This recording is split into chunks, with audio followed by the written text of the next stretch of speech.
decided to go back today since the students were getting simplest form and common denominators confused. I want to just go back, do a quick recap, and just show the difference of them.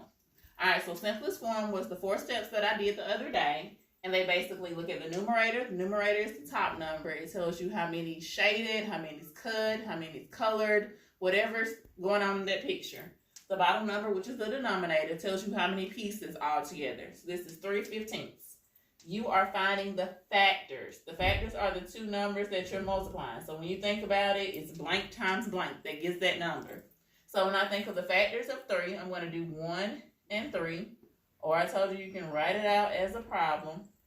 And that's my only way to get 3. It's just one way. It's a prime number. For 15, I can do 1 times 15. I can do 3 times 5. 3's a little undo. All right, 3 times 5. And that's it. So 1 times 15, 3 times 5. I'm trying to find the common in it. So what's in both places? There's a 1 in 3, a 1 in 15. There's a 3 in 3, and there's a 3 in 15. Then step 4 tells us to divide by a number greater than 1. So I'm going to get rid of the 1, and that only leaves 3. I'm going to the top. I'm dividing by 3. 3 divided by 3 is 1.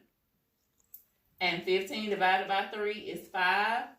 I tell the students that division is the opposite of multiplication. So if they can't think, they can go to the end and say, what times 3 gives me 3? 1 times 3 gives me 3. What times 3 gives me 15? 5 times 3 gives me 15. Simplest form means it's just simple. It can't get any smaller than that. On the other hand of that is common denominators. And so I set up this problem as 1/2 and 1/3. So both of them are fractions, but they have a different denominator. Your job, if it's common, you want it to be the same. And so you're thinking in your head, how can I get both numbers to have the same bottom number? Well, instead of doing factors like simplest form, you're going to do multiples. And multiples are the answer to your multiplication problem. So I told them if they need to, say it in their head. 2 times 1 is 2. 2 times 2 is 4. 2 times 3 is 6. 2 times 4 is 8. 2 times 5 is 10. And I told them they can play with it and go back and forth to see if they have something that matches. So just taking a step back, I see that I have 6 and I have another 6. So that is something that matches. So you're thinking in your head, how can I go from 1/2 to multiplying something at my top and my bottom that has 6 as my denominator? How can I go from 1/3 and multiply something that has 6 as my denominator? So that's what you're asking yourself.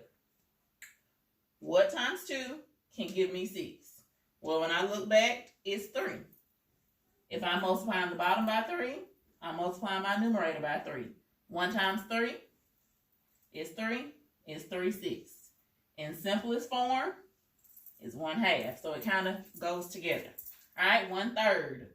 What can I multiply by 3? That's going to give me 6. 2. What I do to my denominator, I do to my numerator. 1 times 2 is 2. 2/6. If I simplify it, 1/3. So it's the same thing. They go together, but they're not the same. So they're getting it confused. Factors are the two numbers I'm multiplying to get that number. Multiples are the answer to those problems. So I hope that helps. If not, just reach out to me, send me a class dojo message, and I can break it down for you based off what they need. Some of them still have their quilts. It should look like this. And they're basically doing the same thing. They're just coloring the two pieces. And they're figuring out what goes together. So this is actually the problem right here. That's what we just did. So it gives them the choice. It says yellow is 10, red is 6. So they would color in that red part and leave the yellow part uncolored. And that's all. Thank you.